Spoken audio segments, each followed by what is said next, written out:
¿Alguna vez te has preguntado cuál es el verdadero origen de Doi the Dogman?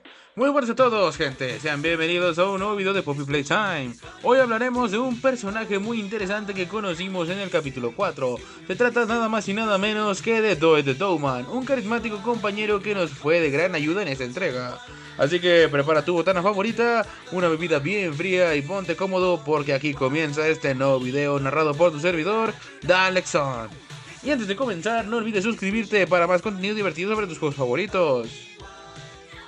Doi the Dogman nació como parte de una línea de plastilinas lanzadas en 1950, siendo uno de los productos más vendidos de Playtime Co. justo después de Poppy. Entre la década de 1980 y 1990, la compañía decidió darle una identidad propia al producto, creando a Doi, un personaje diseñado para ser su mascota oficial. Doi tenía una apariencia bastante peculiar.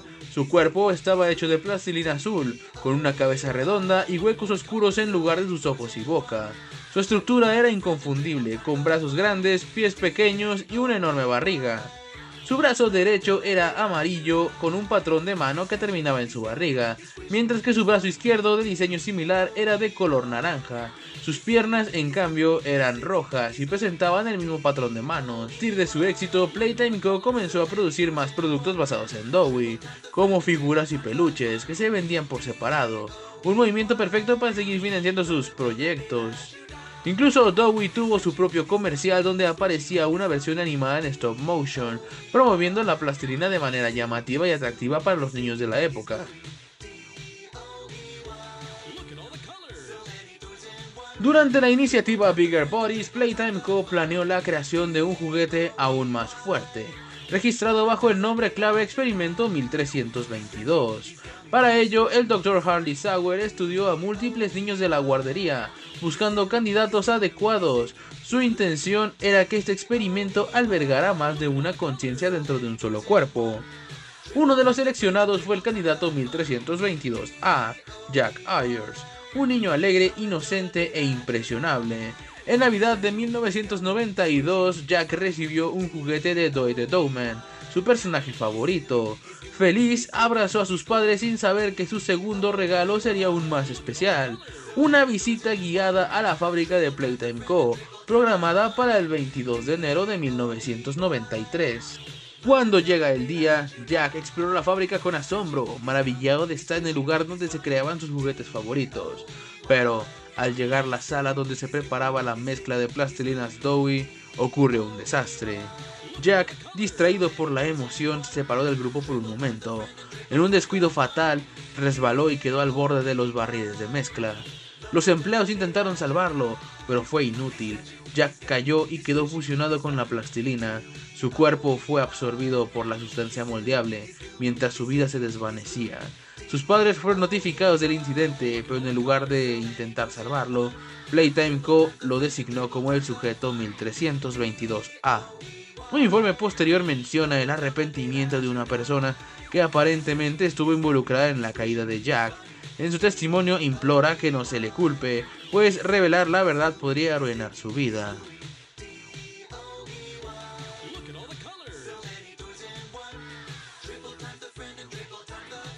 Mientras que Jack Ayers fue seleccionado casi por accidente, el candidato 1322B, Kevin Barnes, fue elegido de manera deliberada por el mismísimo Dr. Harley Sauer.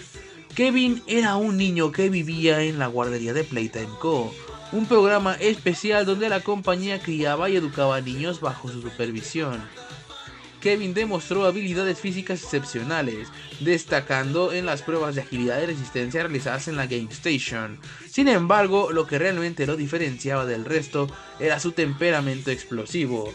Era propenso a la ira y, cuando se sentía abrumado, perdía el control, descargando su frustración contra los demás niños, incluso contra aquellos que consideraba sus amigos. Su comportamiento problemático hizo que la mayoría de los científicos rechazaran su participación en el experimento, considerándolo demasiado inestable y peligroso. Sin embargo, el Dr. Harley Sauer no compartía esa opinión. Para él, Kevin representaba la oportunidad perfecta para estudiar cómo la agresión y el resentimiento podían manifestarse en una entidad mucho más fuerte. Kevin por su parte detestaba a los científicos y a todos los que trabajaban en Playtime Co.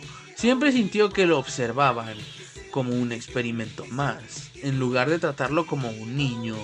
Ese resentimiento no solo definió su infancia, sino que también lo acompañaría el resto de su vida, convirtiéndose en una parte esencial de su naturaleza dentro del experimento 1322.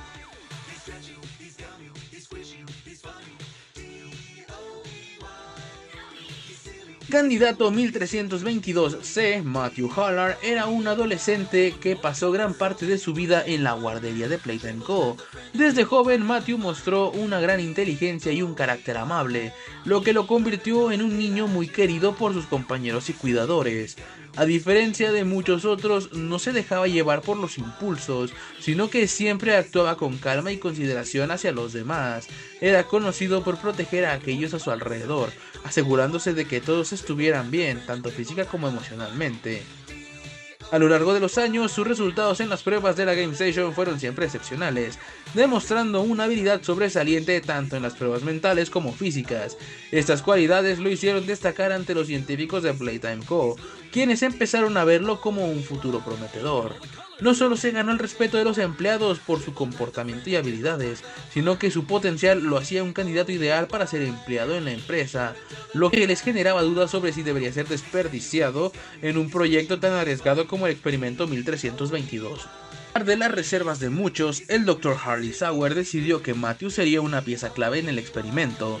Si bien podría haber sido un futuro miembro valioso de Playtime Co., su naturaleza altruista y su gran potencial hicieron de él un sujeto intrigante para los científicos.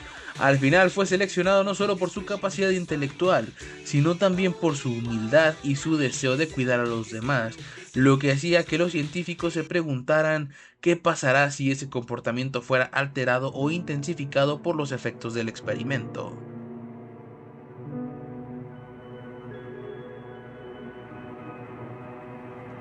Tras la selección de los tres candidatos, el experimento 1322 alcanzó una fase crítica.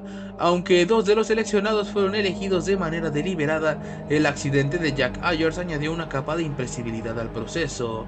Al final, los tres sujetos 1322A, Jack Ayers, 1322, Kevin Burns y 1322C, Matthew Haller, fueron fusionados en un único ser, a través de una compleja y arriesgada manipulación genética y de conciencia.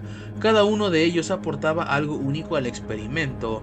Jack Ayers, con su inocencia y curiosidad infantil, traía consigo una conexión especial con el mundo de la plastilina, pero también con un sentimiento de desesperación por lo que había perdido. Kevin Burns, con su naturaleza agresiva y resentida, aportaba una intensidad emocional y física capaz de generar una fuerza destructiva. Su ira y su deseo de venganza se fusionaron con el dolor y la frustración de los demás.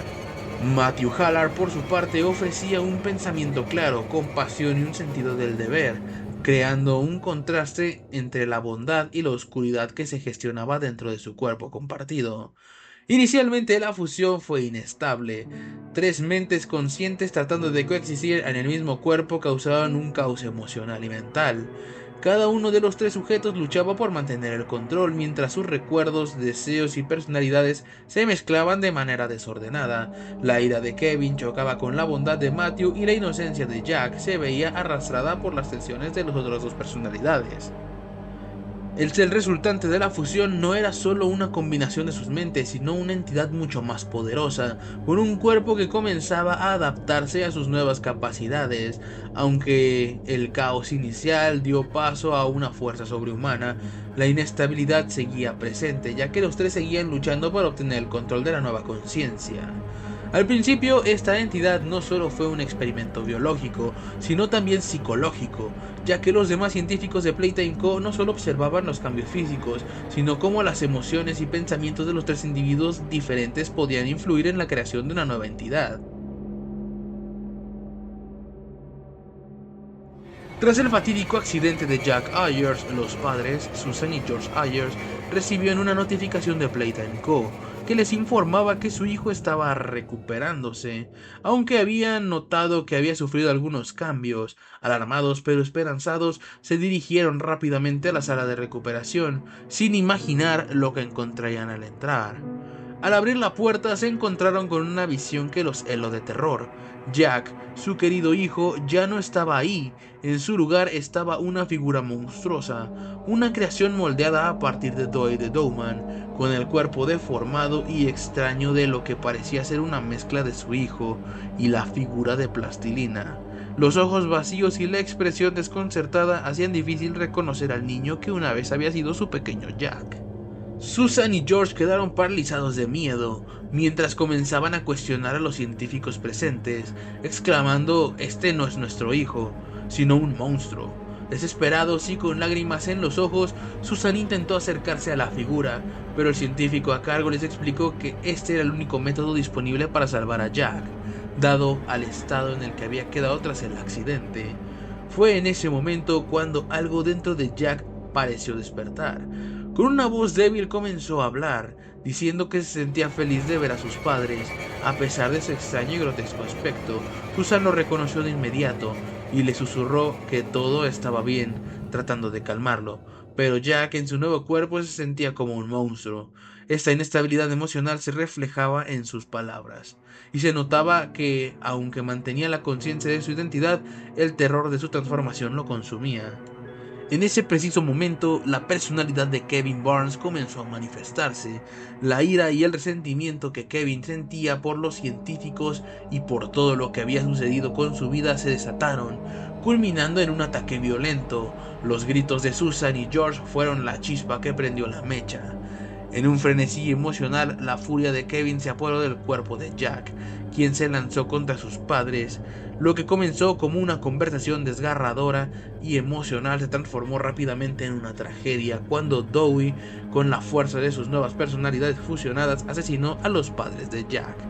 La confusión y la ira de los tres mentes que compartían el cuerpo llevaron a esta reacción brutal. El primer acto de violencia de Dewey marcó una de las primeras inestabilidades de la criatura resultante del experimento. Fue un recordatorio de lo frágil que era el equilibrio entre las personalidades, ya que los sentimientos de Kevin y la desesperación de Jack colisionaron de forma catastrófica. Tras el incidente fatal, Dewey fue llevado a las salas de interrogación, donde los científicos de Playtime Co. realizaron múltiples preguntas sobre el incidente, buscando entender la naturaleza de la entidad que ahora habitaba el cuerpo de Jack. A pesar de las repetidas entrevistas, Dewey siempre respondía con honestidad. Sin embargo, los científicos no estaban satisfechos con sus respuestas, ya que no comprendían cómo tres personalidades tan diferentes podían coexistir de manera estable. Posteriormente, fue escoltado a su celda de contención, donde se mantendría bajo vigilancia hasta que fuera considerado apto para ser trasladado a una nueva área de contención. A pesar de la fuerza física de Dewey, fue claro que, en cuanto a estabilidad emocional, la única personalidad que parecía ofrecer algo de calma era Matthew Allard. Su naturaleza tranquila y protectora intentaban mantener a raya tanto a Jack como a Kevin, pero la violencia de Kevin y la inmadurez de Jack lo hacían extremadamente difícil de controlar. Kevin, por su parte, se mantenía inestable y violento todo el tiempo. Cada momento dentro de la celda era una lucha constante entre las personalidades y la ira de Kevin crecía más y más a medida que pasaba el tiempo. Fue una agresión constante la que llevó a Playtime Co. a mantenerlo en contención, acumulando aún más odio hacia los científicos y el personal de la empresa. Cada día que pasaba, Dewey se llenaba de resentimiento, y los científicos no sabían qué hacer con la criatura inestable que habían creado, una mezcla de infancia, ira y desesperación. En 1995, Playtime Co. sufrió un incidente que marcaría un antes y un después en la historia de la empresa. Durante años, la compañía se había destacado por su innovador enfoque en la creación de juguetes, pero lo que sucedió en ese fatídico año pondría fin a su reinado de inocencia y abriría las puertas a una nueva era de miedo y caos. Aquel día, conocido como The Hour of Joy, el experimento 1006 dio la orden a todos los experimentos de atacar a los empleados de Playtime Co. En todos los rincones de la fábrica, el descontrol fue total. Las máquinas, los juguetes y las criaturas que se habían creado para entretener a los niños ahora se habían convertido en bestias de destrucción y no había lugar seguro en la fábrica. El caos se desató por completo y las sirenas de alarma fueron rápidamente ahogadas por los gritos de los empleados y el estrépito del enfrentamiento. Los experimentos, que hasta ese momento habían sido considerados creaciones inofensivas, ahora se habían vuelto agresivos y mortales, siguiendo ciegamente las órdenes de su nuevo líder, el experimento 1006. Aunque los detalles del papel exacto que desempeñó Dewey the Dowman en el incidente son en su mayoría desconocidos, se sabe con certeza que participó en la masacre, específicamente en el área de la prisión de Playtime Co.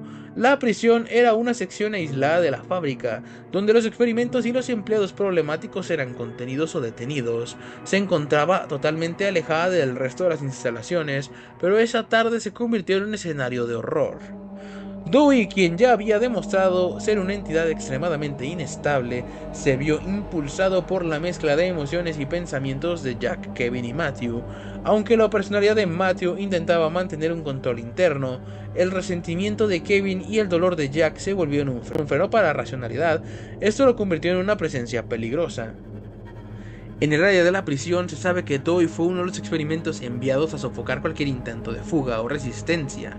Su fuerza combinada con la confusión mental lo transformó en un ser impredecible. El sentimiento de impotencia que Jack había experimentado cuando sus padres lo rechazaron, unido a la furia de Kevin, llevó a Dewey a un estado de violencia absoluta. Las víctimas fueron empleados que no pudieron escapar del ataque, y los gritos y lamentos resonaron por todo el complejo, sin posibilidad de ser sofocados. El experimento 1006 había logrado lo impensable. Su control sobre todos los experimentos le permitió desatar el caos absoluto, y la masacre no fue solo un ataque físico, sino también una fractura psicológica para todos los involucrados. Lo que alguna vez fue una empresa líder en entretenimiento infantil, ahora se había convertido en un campo de batalla, donde los juguetes y los empleados fueron los que sufrieron la mayor parte de la destrucción.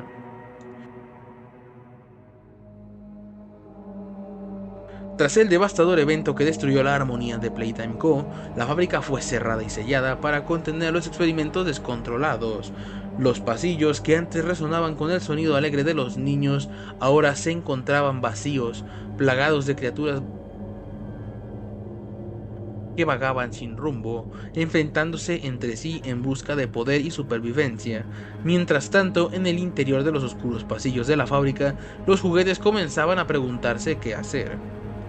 El Dr. Harley Sauer y el experimento 1006 tomaron el control de la fábrica entera, imponiendo su dominio sobre todos los experimentos. Sin embargo, uno de los juguetes más antiguos, Poppy, se rebeló.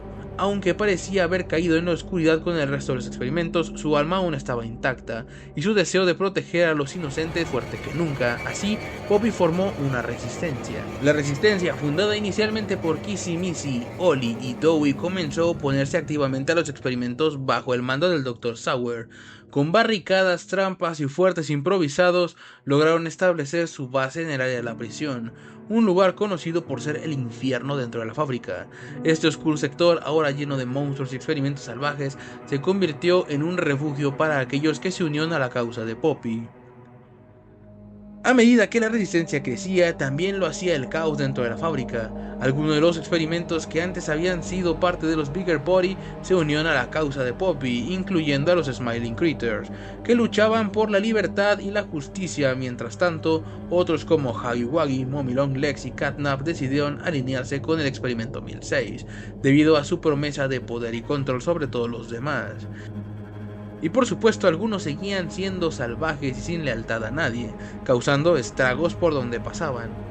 Dewey, como parte de la resistencia, mantenía firme su deseo de escapar de las garras del experimento 1006, aunque su lealtad a Poppy era inquebrantable. La constante lucha e incertidumbre lo llevaban a preguntarse qué hacer después de que Poppy desapareciera misteriosamente. Su ausencia dejó un vacío profundo en el corazón de los resistentes. Sin un líder, muchos se sentían perdidos y Dewey se vio obligado a enfrentar un dilema interno. El deseo de escapar y vivir una vida tranquila, alejada de la lucha constante, era fuerte, pero muchos de los demás experimentos confiaban en él. Ellos lo veían como una figura protectora, una presencia constante en medio de tanto caos. Fue en este momento de soledad y reflexión que Dewey decidió grabar un VHS, en el que dejó un mensaje para sí mismo, algo que podría escuchar en el futuro cuando olvidara el propósito que lo mantenía luchando. El VHS hablaba de su compromiso de defender el refugio a toda costa, de su deseo de proteger a aquellos que todavía estaban en la lucha, y de cómo sus tres personalidades, Jack, Kevin y Matthew, finalmente se ponían de acuerdo para dar un propósito a su vida: proteger lo que quedaba de su hogar. Así, Dewey comenzó a asumir el papel de líder del refugio. Con su determinación se convirtió en el pilar central de la resistencia. Estaba dispuesto a dar su vida por aquellos que confiaban en él, y aunque sus personalidades a veces se volvían inestables, encontró la fuerza en la unión de su propio ser para guiar a otros. Ya no solo era un juguete desdichado, sino un símbolo de esperanza en el mundo devastado por la guerra entre los experimentos. El 1 de febrero del 2001, un grupo de miembros de la Resistencia salió en busca de suministros. La misión era crucial: conseguir lo necesario para mantener la supervivencia del refugio, que ya llevaba años luchando por mantenerse a flote. El destino era la guardería, una zona acechada por Catnap, quien había tomado el control de ese sector en particular. El equipo sabía que enfrentarse a él sería una tarea peligrosa, pero no había otra opción. La escasez de alimento, medicinas y recursos estaba llevando a los juguetes al límite. La encargada de la misión fue Hoppy Hotchkiss, una de las figuras más valientes del refugio. Durante la incursión, el grupo se encontró con una feroz resistencia. Catnap y sus seguidores no estaban dispuestos a dejar que los intrusos se llevaran nada sin luchar. La batalla fue ardua, pero al final el equipo logró escapar con los suministros esenciales, aunque no sin sufrir graves pérdidas. Mientras huían hacia el elevador, Hoppy sufrió una herida seria. El dolor la desbordaba, pero la determinación de proteger a sus compañeros la mantenía en pie. Fue un escape muy costoso, y cuando llegaron al refugio, Doe estaba ahí para recibirlos. Su rostro mostraba una mezcla de alivio y preocupación al ver que lograron sobrevivir. Muchos suministros se habían perdido en el camino. Doe inmediatamente se acercó a Hoppy para revisarla. Preocupada por su estado, el médico del refugio se encargó de sus heridas, mientras que Doe insistía en que todos descansaran, ya que la misión era demasiado peligrosa para hacerla en solitario. Hoppy, con lágrimas en los ojos, le pidió disculpas, mostrándole a todos lo importante que Doe era para ellos. En ese momento quedó claro para todos que él no era solo un líder, sino alguien que siempre estaba dispuesto a sacrificar su bienestar por los demás. Doe era la columna vertebral de la resistencia, el refugio y la esperanza de todos. Sin embargo, a pesar de sus esfuerzos, las cosas no mejoraron. En una de las incursiones siguientes, Hoppy fue capturada por Catnap. Junto con otros aliados, fue sometida y llevada al territorio enemigo. La caída de Hoppy fue un golpe devastador para Doe, quien sentía que no había podido protegerla como debía. Cada vez que perdía un aliado, sentía el peso de la derrota más fuerte. Cada pérdida era una carga que sumaba a su alma, y la culpa lo consumía por dentro. Las constantes batallas y la escasez de recursos se volvían insoportables. Durante 10 años, Doe luchó sigilosamente contra el Dr. Harley Sauer. La situación en el refugio se había vuelto desesperada. Los juguetes estaban quedando sin comida, sin medicinas, y la salud de muchos de ellos estaba deteriorando rápidamente. En la lucha por la supervivencia, el refugio comenzó a perder terreno, y la situación era aún más sombría cuando Lightyear dejó de enviar suministros y refuerzos. Para hacer frente a la escasez de alimentos, algunos de los juguetes más pequeños comenzaron a ser utilizados como alimento. Esto los hacía aún más vulnerables, pues se convertían en blancos fáciles para los ataques del exterior. Cada día que pasaba, el refugio se volvía más precario y el deseo de sobrevivir se volvía más intenso. La misión de Doe era clara: conseguir los suministros necesarios para salvar a su gente, pero el Dr. Sauer y sus trampas parecían ser una constante. Utilizaba el gas frío, una de las principales debilidades de Doe, para mantenerlo alejado de los lugares clave donde se almacenaban los recursos. Cada vez que Doe intentaba infiltrarse para obtener suministros, las trampas eran más letales. Sin embargo, su determinación lo mantenía en marcha, buscando desesperadamente. A pesar de todos los esfuerzos, la situación solo empeoraba. Los juguetes, que quedaban cada vez más débiles y agotados, dependían cada vez más de las estrategias de Doe. Pero eventualmente la resistencia no pudo evitar el colapso. El refugio quedó prácticamente destruido y Doe se vio obligado a enfrentarse a una dura realidad. Él era el único que quedaba. El sacrificio de sus amigos, las batallas perdidas y la pérdida constante lo habían dejado como el último sobreviviente de una causa que parecía irremediablemente perdida. Cuando el jugador finalmente libera a Poppy en el capítulo 1 de la serie, se desata un giro inesperado en la historia. Tras liberar a Poppy, la pequeña muñeca interactúa con varios miembros sobrevivientes de la Resistencia. Oli y Kissy son de los primeros en comunicar la situación actual a Dewey y su implicación en la protección del refugio. A través de estas conexiones, Dewey es informado sobre el misterioso jugador, quien parece haber estado causando estragos en la fábrica. Las noticias sobre sus proezas llegan rápidamente a la Resistencia. Ha eliminado a Huggy Wuggy, Mommy Longlegs y a Catnap, lo que deja en claro que el jugador es una amenaza importante para el control de la fábrica. Con esto en mente, Dewey toma la decisión de salir de su lugar seguro en el refugio y dirigirse a la prisión donde el jugador se encuentra. Durante su recorrido por la desolada fábrica se encuentra con el jugador por primera vez, mientras este enfrenta a Jarnaby en uno de los pasillos. Aunque el enfrentamiento parece ser bastante complicado, Dewey interviene y ayuda al jugador a evadir a la peligrosa criatura, asegurándose de que éste escape sin ser capturado. La habilidad de Dewey para ayudar a los demás sigue siendo un rasgo fundamental de su personalidad, a pesar de las luchas internas que experimenta con sus tres personalidades. Poco después, Dewey se encuentra con otro experimento peligroso, el experimento 1163, también conocido como el Pianosaurus, quien está atacando al jugador. Dewey, al ser consciente del peligro que representa el monstruo, actúa rápidamente para neutralizar a la amenaza. Con una fuerza imparable ataca al pianosaurio y lo destroza sin piedad, acabando con su vida y devorando lo que queda de él. Después de mucho tiempo sin comida adecuada, Dewey siente que este ha sido un festín, un manjar exquisito, algo que su cuerpo necesitaba urgentemente. Una vez satisfecho, Dewey finalmente se presenta ante el jugador. Han pasado 10 años desde lo que ocurrió en el fatídico incidente de la Hora de la Alegría. Las tres personalidades de Dewey ahora coexisten dentro de él, por lo que en un equilibrio muy peculiar, Matthew, la personalidad más madura, domina la situación, siempre manteniendo la calma y la claridad de sus acciones. Jack, por otro lado, trata de hacer que las cosas sean más animadas, aportando un toque de ligereza en un entorno tan sombrío. Sin embargo, la inquietud de Matthew no se apaga, y en su mente siempre está la preocupación sobre el paradero de Poppy, y él sabe que su regreso significa un cambio importante, pero duda de si realmente ha regresado o si es solo una ilusión. Por su parte, Kevin, la personalidad más inestable y violenta, maldice internamente el regreso de Poppy. Sabe que su presencia cambiaría las dinámicas de todo lo que habían logrado hasta ahora, y teme lo que eso podría significar para el futuro de Dewey y de la Resistencia. La interacción entre esas tres personalidades es compleja, pero cada una de ellas mantiene un rol esencial dentro de la identidad de Dewey, mientras se enfrentan a la amenaza del jugador. Tras ayudar al jugador a superar varios laberintos y trampas diseñados por él mismo para proteger el refugio, Dewey se enfrenta a una situación crítica. Finalmente se encuentra cara a cara con Poppy, la figura autoritaria que siempre ha sido la líder del refugio. Poppy, con su carácter firme y decidido, da órdenes a todos en el lugar, mostrándose clara y directa en su enfoque hacia el prototipo, una amenaza inminente que ha estado acechando a la fábrica y al refugio. Aunque Dewey es consciente de los riesgos involucrados, respeta la autoridad de Poppy, ya que fue ella quien fundó el lugar seguro en el que todos se han refugiado.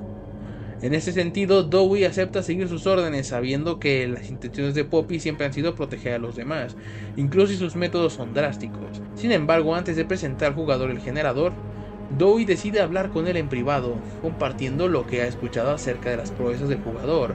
Le habla de las batallas que ha librado, incluyendo la eliminación de Huggy Wuggy, Mommy Longlegs y Catnap, los experimentos más temidos de Playtime Co.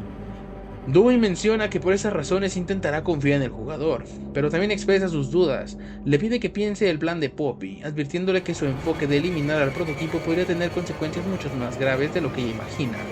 Dewey no quiere que sus amigos sean sacrificados en el proceso, especialmente por una causa tan peligrosa. Le sugiere que reconsidere el enfoque para evitar que la Resistencia termine pagando el precio por una victoria que podría ser efímera. Más tarde, Dewey tiene una conversación privada con Poppy. Aprovecha este momento para cuestionarla sobre su desaparición, expresando el dolor que todos han sentido al estar sin ella tanto tiempo. Dewey sabe lo difícil que ha sido para la Resistencia seguir adelante sin su liderazgo. Le deja claro que aunque la situación ha sido desgarradora, lo peor es que no entiende completamente lo que está ocurriendo en la fábrica. y mucho menos lo que está sucediendo con los experimentos. Dewey no ve a los juguetes como simples marionetas a las que usar y desechar. Para él son seres conscientes, personas que, al igual que los huérfanos de los laboratorios, tienen sus propios deseos, miedos y emociones. El tono de Dewey es sincero y doloroso, pues entiende lo que hay detrás de cada uno de los experimentos, incluso si han sido creados para ser herramientas de destrucción. Es una reflexión profunda sobre la humanidad de los juguetes y cómo Poppy ha estado cegada por su deseo de acabar con el prototipo. Dewey no cree que la lucha no debería ser en términos de aniquilación, sino en términos de encontrar una manera de coexistir o al menos salvar a aquellos que aún tienen algo de humanidad en su interior. Sin embargo, esta conversación no llega a ninguna resolución. Poppy, al estar tan enfocada en su misión, no parece comprender completamente el dolor y la lucha interna de Dewey. Justo cuando la tensión está a punto de escalar, son interrumpidos por el quien llega con la noticia de que Kissimmee se encuentra estable, lo que ofrece una pequeña esperanza en medio de todo este caos. Dewey parte con determinación a buscar las piezas necesarias para completar el generador, siguiendo las órdenes de Poppy, pero también con un profundo sentimiento de preocupación sobre las posibles consecuencias del plan. Mientras se adentra más a la fábrica, se encuentra nuevamente con el jugador. Después de un breve intercambio, Dewey le pregunta si ha logrado acabar con el Dr. Harley Sauer. Sin embargo, en ese momento el jugador solo ha conseguido eliminar a Jornoby, el temido enemigo que había estado acusando la zona. Al enterarse que el Dr. Harley Sauer sigue con vida, Dewey sabe que deben actuar rápidamente, pero de repente el Dr. Sauer activa una trampa criogénica que congela a Dewey en el acto. Este es su punto más vulnerable, ya que el frío extremo es su mayor debilidad. La única amenaza real que podría dañarlo seriamente. Queda completamente inmovilizado y el jugador aprovecha la oportunidad para enfrentarse directamente con el Dr. Sauer. Sin embargo, Dewey, a pesar de su congelación, observa con atención y se hace a un lado, permitiendo que el jugador termine con el Dr. Sauer. Aliviado de ver que finalmente podría ser derrotado, esto abre una nueva esperanza, aunque Dewey sabe que las cosas no están resueltas solo por la muerte del Dr. Sauer. La batalla estaba lejos de terminar. Con los repuestos ya en su poder, el jugador regresa triunfante, mostrándole a Dewey y al grupo la Omnimano, una poderosa herramienta que simboliza su victoria sobre el Dr. Sauer. Poppy, emocionada y confiada, insiste al jugador en que finalmente puede activar el generador, lo que significa un gran avance para todos. Sin embargo, Dewey sigue siendo el personaje más cauteloso. A pesar de la aparente victoria, se niega a bajar la guardia y continúa insistiendo en que el plan de Poppy debe ser replanteado. Está profundamente preocupado por la seguridad de su familia en el refugio y teme que los sacrificios que se pidan puedan llevar a la destrucción de todo lo que se ha construido. Dewey intenta hablar y hacer que todos reconsideren, pero antes de que pueda continuar, la conversación es interrumpida por Ollie, quien llega con noticias urgentes. Fuera del refugio se encuentra el prototipo, y Poppy inmediatamente da la orden de ir tras él para retenerlo. Sabe que Dewey es uno de los pocos que realmente tiene la capacidad de hacerle frente al prototipo. Dewey parte al instante dispuesto a ayudar, pero pronto se ve en una persecución agotadora. Después de un largo rato intentando seguir el rastro del prototipo, Dewey pierde de vista su objetivo. En su búsqueda se encuentra nuevamente con el jugador, quien está en medio de una misión para implantar los explosivos necesarios en la zona. Dewey le pregunta rápidamente si ha visto al prototipo, y la urgencia de la situación hace que se den cuenta de que el plan ya ha comenzado. Dewey se siente intranquilo, pues sabe que la activación del generador podría tener efectos devastadores si no se toman las precauciones adecuadas. Con gran preocupación, Dewey se retira del lugar para asegurarse de que todo esté bajo control en el refugio, pero es demasiado tarde. Justo cuando llega, el refugio sufre una gran explosión, dejando claro que el plan ha salido mal. Dewey siente la angustia de haber fallado en proteger a los suyos y se da cuenta de lo peligroso que se ha vuelto todo. Cuando Dewey regresa al refugio, se encuentra con una escena aterradora. La explosión ha devastado todo. Todos los juguetes del refugio han sido asesinados y la familia de Dewey ha sido destruida. La angustia y el dolor lo inunda por completo. La personalidad que predomina en este momento es la de Jack, quien está completamente devastado por la pérdida de sus amigos. La tristeza lo consume y su mente se llena de desesperación. Pero la llegada del jugador provoca un cambio aún más drástico. Kevin, siempre lleno de ira, toma el control en ese momento, y con un odio profundo comienza a culpar al jugador y a Poppy por lo que sucedió. Según él, si no hubieran llegado, nada de esa tragedia habría ocurrido. La rabia lo ciega y su furia crece cada vez más, llevándolo a amenazar al jugador de muerte. La situación se torna tensa y peligrosa. Matthew, la personalidad más racional de las tres, intenta intervenir, trata de ser la voz de la razón explicando que el verdadero culpable de esa tragedia no es el jugador, sino el experimento 1006. Sin embargo, el control de Kevin es demasiado fuerte en ese momento y no lo escucha. En un furioso forcejeo entre las tres personalidades, Kevin golpea una columna provocando un derrumbe sobre Dewey. El derrumbe desencadena una terrible transformación en Dewey.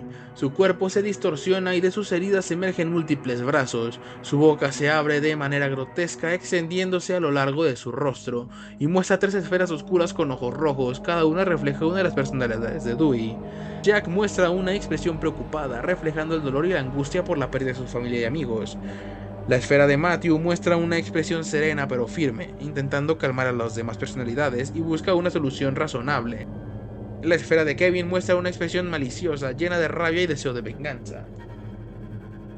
Estas tres esferas se convierten en una manifestación de las personalidades de Dewey, las cuales se vuelven físicas y se muestran de manera tangible en su cuerpo. Además, Dewey desarrolla brazos negros más pequeños que parecen estar divididos en diferentes roles. 4 de ellos intentan retenerlos, mientras 2 de ellos intentan atrapar al jugador. La nueva forma de Dewey es una abominación de sus personalidades divididas, reflejando la batalla interna que están librando. La furia de Kevin y la tristeza de Jack y la calma de Matthew se fusionan en un monstruo incontrolable. La situación se vuelve aún más peligrosa para el jugador. En este momento, Dewey no sabe si está peleando contra su propia naturaleza o contra lo que ha quedado de su humanidad. Tras el derrumbe, Dewey no queda derrotado, pero su lucha interna se intensifica a medida que persigue al jugador. Las tres personalidades de Dewey se manifiestan de manera aterradora. Kevin desborda odio y furia y grita contra Player, maldiciendo a Poppy y a todos los que considera responsables de su sufrimiento. Su rabia lo consume, llevándolo a atacar sin piedad. Jack, el más pequeño y asustado, clama por sus padres, implorando que no quiere hacerle daño a nadie y desea regresar a casa. Su voz es frágil y llena de desesperación, lo que refleja la angustia de ser parte de algo tan incontrolable. Matthew, tratando de mantener el control, sigue siendo la voz de la razón, pero la guerra interna es más fuerte y las personalidades siguen luchando por el dominio. La persecución es brutal. Kevin desata su furia en cada rincón, mientras Jack sigue gritando por la paz y la reconciliación, pero al final de la persecución, Dewey es atrapado por un derrumbe. El caos parece haber terminado, pero Dewey no sucumbirá tan fácilmente. En un último intento de sobrevivir, Dewey encuentra al jugador nuevamente en la zona de construcción. En este punto, el jugador se ve forzado a atacar para defenderse. Utilizando los tanques de nitrógeno líquido, Dewey es congelado por completo. El frío extremo parece ser su mayor debilidad, pero Kevin, en un último acto de rabia, sigue atacando buscando venganza. El dolor de la congelación es insoportable para Dewey, y su cuerpo es desgarrado por sierras que cortan el hielo, empeorando aún más el sufrimiento. A pesar de esto, Kevin sigue luchando por acabar con Player, cegado por la ira. Finalmente, Player usa una gran taladradora buscando detener a Dewey de una vez por todas, pero en medio del sufrimiento Kevin aún intenta atacar, maldiciendo a Player y a Poppy por lo que han hecho. En sus últimos momentos grita con furia la frase que siempre lo ha atormentado: las voces amables mienten. En este momento, Matthew y Jack, al ver la intensidad del dolor y la rabia, toman el control de la situación, se disculpan con Player ya que no quieren continuar con la lucha, pero el daño ya está hecho. Dewey finalmente es derrotado cuando el taladro penetra su cuerpo, y Kevin es el primero en morir. En sus últimos alientos, Matthew y Jack también se despiden, dejando detrás una trágica historia de lucha y dolor. La vida de Dewey llega a su fin, y con él se apaga una de las últimas esperanzas para la resistencia. Poppy, al enterarse de la muerte de su más fiel aliado, queda devastada, perdiendo a uno de sus más poderosos compañeros en la lucha contra el caos que se desató en Playtime Co. Dewey ha sido uno de esos personajes que se quedan grabados en nuestra memoria, con un pasado lleno de tragedia, pero con un carisma tan genuino y una voluntad de ayudar a los demás. A pesar de estar emocionalmente roto, era un ser complejo y dividido entre sus personalidades, pero siempre buscando hacer lo correcto, y cuando la vida le mostraba lo peor. No merecía un final así, y su partida deja un vacío muy difícil de llenar. Sin duda, se le extrañará profundamente. Pero más allá de su historia, quiero saber tu opinión. ¿Qué te ha parecido el recorrido de Dewey? ¿Hubo algún detalle o parte de su historia que no conocías hasta ahora? ¿Qué momento te impactó más? Déjame tus pensamientos en la caja de comentarios. Me encantaría leerlos y saber cómo te hizo sentir este personaje tan único. Si este video te ha gustado y te ha tocado de alguna forma, no olvides dejar tu like y suscribirte y activar la campanita para que YouTube te avise cada vez que suba contenido nuevo. Hay muchas historias como esta por venir y quiero que no te pierdas ninguna de ellas. Gracias por acompañarme hasta el final de este video, tu apoyo significa mucho para mí. Este ha sido Dalekson y nos vemos hasta la próxima. Hasta pronto y que tengas un excelente día. Bye bye.